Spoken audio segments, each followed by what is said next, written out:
ಶ್ರೀ ಗುರುಭ್ಯೋ ನಮಃ. ನನ್ನ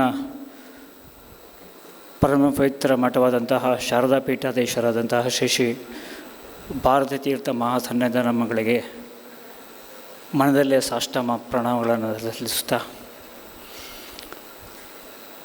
ನನ್ನ ಪವಿತ್ರ ಗುರುಗಳಾದಂತಹ ಶ್ರೀ ವಿಧುಶೇಖರ ಭಾರತಿ ಸನ್ನಿಧಾನಗಳಿಗೆ ಸಾಷ್ಟಾಂಗ ಪ್ರಣಾಮವನ್ನು ಸಲ್ಲಿಸ್ತಾ, ಸಜ್ಜನ ಬಂಧುಗಳೇ ಹಾಗೂ ಮಾತೆಯರೇ,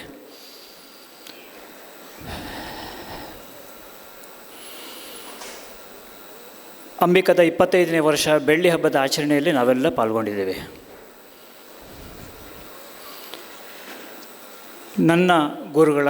ನಮ್ಮ ಗುರುಗಳಾದ ಶೃಂಗೇರಿ ಪೀಠಾಧೀಶ್ವರರ ಬಗ್ಗೆ ಹಿರಿಮೆ, ಗರಿಮೆ, ಮಹಿಮೆಯ ಬಗ್ಗೆ ಮಾತಾಡುವಂತಹ ಯೋಗ್ಯತೆ ನನಗಿಲ್ಲ. ಅಷ್ಟೇ ಎತ್ತರಕ್ಕೆ ನಾನು ಬೆಳೆದೂ ಇಲ್ಲ. ಆದರೆ ಈ ಸಂಸ್ಥೆಯ ನಿರ್ಮಾಪಕನಾಗಿ ಮತ್ತು ಈ ಕಾರ್ಯಕ್ರಮದ ಒಟ್ಟು ಜವಾಬ್ದಾರಿತ ವ್ಯಕ್ತಿಯಾಗಿ ಔಪಚಾರಿಕವಾಗಿ ನಾನು 2 ಮಾತನ್ನು ಆಡಲೇಬೇಕಾದಂಥ ಪ್ರಸಂಗ ಬಂದಿದೆ. ಅದನ್ನು ನಿರ್ವಹಿಸಲಿಕ್ಕೆ ಪ್ರಯತ್ನ ಪಡ್ತಾ ಇದ್ದೇನೆ.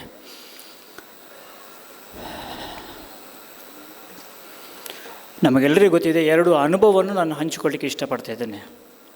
ನನ್ನ ಜೀವನದಲ್ಲಾದಂತಹ 2 ಪ್ರಮುಖ ಅನುಭವಗಳು. ಅದೇನು ಅಂತಂದರೆ, ನಮಗೆಲ್ಲರಿಗೂ ಗೊತ್ತಿದೆ ಕಾಶ್ಮೀರ ಶಾರದಾ ಪುರವಾಸಿನಿ ಅಂತ. 3ನೇ ಶತಮಾನದಲ್ಲಿ ಲೋಕಾದಿತ್ಯ ಅಂತ ಹೇಳುವಂಥ ಒಬ್ಬ ಅದ್ಭುತ ಸಾಮ್ರಾಟ್ ನಮ್ಮ ದೇಶದಲ್ಲಿ ಹಾದು ಹೋದಂಥವ. ಆ ಪುಣ್ಯಾತ್ಮ 3ನೇ ಶತಮಾನದಲ್ಲಿ ಈ ದೇಶದ ಪ್ರಥಮ ಸೂರ್ಯ ದೇವಸ್ಥಾನವನ್ನು ಅದಕ್ಕೆ ಅಡಿಗಲನ್ನು ಹಾಕಿದ. ಅವನ ಮಗ ಆ ದೇವಸ್ಥಾನವನ್ನು ಪೂರ್ತಿ ಮಾಡಿದ. ಸುಮಾರು 16ನೇ ಶತಮಾನಗಳ ತನಕ ಬಹಳ ಉತ್ತುಂಗ ಶ್ರೇಣಿಯಲ್ಲಿ ಲೋಕಾದಿತ್ಯನ ಆ ದೇವಸ್ಥಾನ ವಿರಾಜಮಾನರಾಯಿತು. ಆದರೆ 16ನೇ ಶತಮಾನದ ನಂತರ ನಮ್ಮ ದೇಶಕ್ಕೆ ಕಂಟಕ ಪ್ರಾರಂಭ ಆಯಿತು. ದೇಶ ವಿರೋಧಿ ಶಕ್ತಿಗಳು, ಧರ್ಮ ವಿರೋಧಿ ಶಕ್ತಿಗಳು ಆ ದೇವಸ್ಥಾನವನ್ನು ನಾಶ ಮಾಡಿದರು. ತದನಂತರ ಕಾಶ್ಮೀರದಲ್ಲಿ ಗುಂಡಿನ ಸಪ್ಪಳಗಳು, ಭಯೋತ್ಪಾದಕರ ಆರ್ಭಟಗಳು, ನಮ್ಮ ಸಮಸ್ತ ಹಿಂದೂ ಬಂಧುಗಳ ಆಕ್ರಂದನಗಳು ಮುಗಿಲೇರಿದ ಸಂದರ್ಭದಲ್ಲಿ, ಸ್ವಾತಂತ್ರ್ಯ ನಂತರ ಕಳೆದ 78 ವರ್ಷಗಳ ನಂತರ ಆ ಕಾಶ್ಮೀರದಲ್ಲಿ ನಮ್ಮ ಹಿಂದೂಗಳ ದೇವಸ್ಥಾನದ ಗಂಟೆ ಮೊಳಗಿತು. ಮೊದಲ ಬಾರಿಗೆ ಗಂಟೆ ಮೊಳಗಲಿಕ್ಕೆ ಕಾರಣೀಕರ್ತರಾದಂಥವರು, ಅದನ್ನು ಕಣ್ಣಾರೆ ನಾನು ನೋಡಿ ಆ ಸುಖ ಆನಂದವನ್ನು ಅನುಭವಿಸಿದಂಥವ ಅದು ಯಾರು ಅಂತಂದರೆ ನಮ್ಮ ನೆಚ್ಚಿನ ಜಗದ್ಗುರುಗಳು. ಮೊದಲ ಬಾರಿಗೆ ಕಾಶ್ಮೀರದಲ್ಲಿ ನಮ್ಮ ದೇವಸ್ಥಾನದ ಗಂಟೆಯನ್ನು ಮೊಳಗಲಿಕ್ಕೆ ಕಾರಣಭೂತರಾದಂಥವ್ರು ನಮ್ಮ ಜಗದ್ಗುರುಗಳು ಅಂತ. ಆ ದೇವಸ್ಥಾನಕ್ಕೆ ರಂಗೋಲಿ ಹಾಕುವಂತಹ ಒಂದು ಅದ್ಭುತವಾದಂತಹ ಪವಿತ್ರ ಕಾರ್ಯ ನಮ್ಮ ಮನೆಯವರಿಗೆ ಒದಗಿತು. ಇದನ್ನು ಕಣ್ಣಾರ ನಾನು ನೋಡಿ ಅನುಭವಿಸಿ ಬಂದಂಥವ. ಇತಿಹಾಸದಲ್ಲಿ ಒಂದು ಮೈಲುಗಲ್ಲು ಅಂತ ಹೇಳೋದಕ್ಕೆ ನಮ್ಮ ಗುರುಗಳು ಕಾರಣೀಕರ್ತರಾದರು ಅಂತ. 2ನೇ ಅನುಭವ ಏನು ಅಂತಂದರೆ, ನಮ್ಮ ಹಿಂದೂ ಧರ್ಮದಲ್ಲಿ ನಮ್ಮ ಮನೆಯ ಮಹಿಳೆಯರು, ನಮ್ಮ ಮನೆಯ ಹುಡುಗಿಯರು ಧರ್ಮ ವಿರೋಧಿ ಶಕ್ತಿಗಳು ಪ್ರೇಮದ ನಾಟಕ ಮಾಡಿಬಿಟ್ಟು ಆ ಮಕ್ಕಳನ್ನು ಮತಾಂತರ ಮಾಡಿಬಿಟ್ಟು ಎಳೆದುಕೊಂಡು ಹೋಗಿ ಈ ರೀತಿಯಾದಂತಹ ಸಂದರ್ಭದಲ್ಲಿ ನಮ್ಮ ತಿರುವನಂತಪುರದ ಆಚಾರ್ಯ ಮನೋಜಿಯವರು ಆರ್ಷ ವಿದ್ಯಾ ಸಮಾಜದ ಆ 8,000 ಮಕ್ಕಳನ್ನು ಮತ್ತೆ ಪುನಃ ಪರಾವರ್ತನೆ ಮಾಡಿಬಿಟ್ಟು ನಮ್ಮ ಹಿಂದೂಗಳು ಅಂತ ಪರಿಗಣಿಸಿ ಅಂಥ ಸಂದರ್ಭದಲ್ಲಿ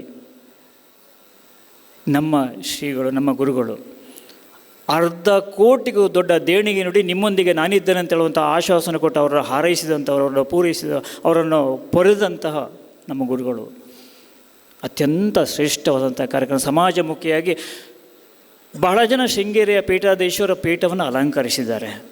ಅವರ ಕೊಡುಗೆ ಅಪಾರವಾದಂಥದ್ದು. ಯಜ್ಞ ಯಾಗಾದಿಗಳು, ಆಧ್ಯಾತ್ಮಿಕದ ಮಾರ್ಗದರ್ಶನಗಳು ನಮಗೆಲ್ಲರಿಗೂ ಹಿಂದೂ ಬಂಧುಗಳಿಗೂ ಸುಪ್ರೀಂ ಕೋರ್ಟು ಶೃಂಗೇರಿ ಶಾರದಾ ಪೀಠ.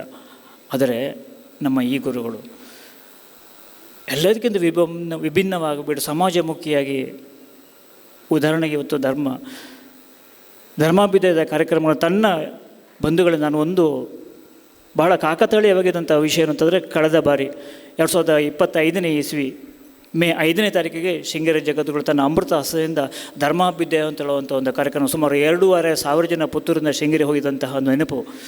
ಕಾಕತಾಳೀಯವಾಗಿ ನಿನ್ನೆ 6ನೇ ತಾರೀಕು 1 ವರ್ಷ ಆಗಿದೆ. ಈ ಪುಟ್ಟ ಮಕ್ಕಳು 1 ವರ್ಷದಿಂದ ತಮಗೆ ಆದಂತಹ ಪಠ್ಯವನ್ನು ಗುರುಗಳಿಗೆ ಅರ್ಪಣೆ ಮಾಡುವಂಥ ಒಂದು ಸಂದರ್ಭ. ಇದಕ್ಕಿಂತ ಪುಣ್ಯ ನಮಗೇನು ಬೇಕು? ಅಂತಹ ಗುರುಗಳು ನಮ್ಮೊಂದಿಗಿದ್ದಾರೆ. ಬಂಧುಗಳು, ಇವತ್ತು ಎಲ್ಲ 37 ಸಮಾಜದ ಬಂಧುಗಳು ಇವತ್ತು ಗುರುಗಳ ಪಾದಚರಣದಲ್ಲಿ ನಾವೆಲ್ಲ ಇದ್ದೇವೆ. ನಾವು ಹಿಂದೂ ಸಂಘಟನೆ, ನಾವೆಲ್ಲ ಹಿಂದೂ ಅಂತ ಹೇಳುವಂಥದ್ದಕ್ಕೆ ಇಲ್ಲಿ ಯಾವುದೇ ಭೇದ ಭಾವ ಇಲ್ಲದೆ, ಯಾವುದೇ ರೀತಿಯಾದಂತಹ ಜಾತಿ ಭೇದವಿಲ್ಲದೆ, ಯಾವುದೇ ರೀತಿಯಾದಂತಹ ರಾಜಕೀಯ ಭೇದವಿಲ್ಲದೆ ನಾವೆಲ್ಲ ಒಂದಾಗಿದ್ದೇವೆ. ಹಾಗಾಗಿ ಸಮಸ್ತ ಹಿಂದೂಗಳಿಗೆ ಒಗ್ಗಟ್ಟಿನ ಸಂಕೇತ ಅಥವಾ ಒಗ್ಗಟ್ಟಿಗೆ ಒಂದು ವೇದಿಕೆ ಅದೇನು ಅಂತಂದರೆ ಜಗದ್ಗುರುಗಳ ಈ ಪಾದಧೂಳಿಯ ಮಡಿಲಲ್ಲಿ ನಾವೆಲ್ಲ ಇದ್ದೇವೆ. ಒಂದೇ ಒಂದು ನಮಗೆ ದಾರಿ ಇರುವಂಥದ್ದು ಹಿಂದೂ ಸಂಘಟನೆಗೆ ಶಾರದಾ ಪೀಠ ಶೃಂಗೇರಿ. ಅಂಥ ಶೃಂಗೇರಿ ಪೀಠದ ಗುರುಗಳನ್ನು ವಿರಾಜಮಾನರಾಗಿ ನಮ್ಮಲ್ಲಿದ್ದಾರೆ. ನಮ್ಮ 25ನೇ ವರ್ಷದ ಬೆಳ್ಳಿ ಹಬ್ಬದ ಆಚರಣೆಯನ್ನು ಹೇಗೆ ಮಾಡಬೇಕು ಅಂತ ಹೇಳುವಂಥದ್ದು ಬಂದಾಗ ನನಗೆ ನೆನಪಾಗಿರುವಂಥದ್ದು ನಮ್ಮ ಸುಪ್ರೀಂ ಕೋರ್ಟ್. ಅವರೇ ಬರಬೇಕು ಅಂತೇಳಿ ಅವರ ಪಾದಚರಣೆಗೆ ಬಿದ್ದು ಪ್ರಾರ್ಥಿಸ್ಕೊಂಡೆ, ಒಪ್ಕೊಂಡ್ರು. ನಮ್ಮ ಪುಣ್ಯ ಅಂತ ನಾವು ಪಾವನರಾಗಿದ್ದೇವೆ. ಅಂಬಿಕಂತೂ ಖಂಡಿತವಾಗಿಯೂ ಶ್ರೀ ಗುರುಗಳ ಆಗಮನದಿಂದ ಪಾದಧೂಳಿಂದಾಗ ನಾವೆಲ್ಲರ ಪಾವನವಾಗಿದ್ದೇವೆ. ಹಾಗಾಗಿ ಮತ್ತೊಮ್ಮೆ ಗುರುಗಳ ಪಾದಚರಣೆಗಳಿಗೆ ಸಾಷ್ಟಾಂಗ ಪ್ರಣಾಮವನ್ನು ಸಲ್ಲಿಸ್ತಾ, ಗುರುಗಳ ನನ್ನ ಮಾತಲ್ಲಿ ತಪ್ಪಾಗಿದ್ದರೆ ದಯವಿಟ್ಟು ಕ್ಷಮಿಸಬೇಕು, ನನ್ನನ್ನು ಭಿನ್ನಯಿಸಬೇಕು ಅಂತೇಳಿ ಕೇಳ್ಕೊಳ್ತಾ ನನ್ನ ಮಾತನ್ನು ಮುಗಿಸ್ತೇನೆ. ನನ್ನ ಮಾತುಗಳಿಗೆ ವಿರಾಮವನ್ನು ಹಾಕ್ತಾಯಿದ್ದೇನೆ.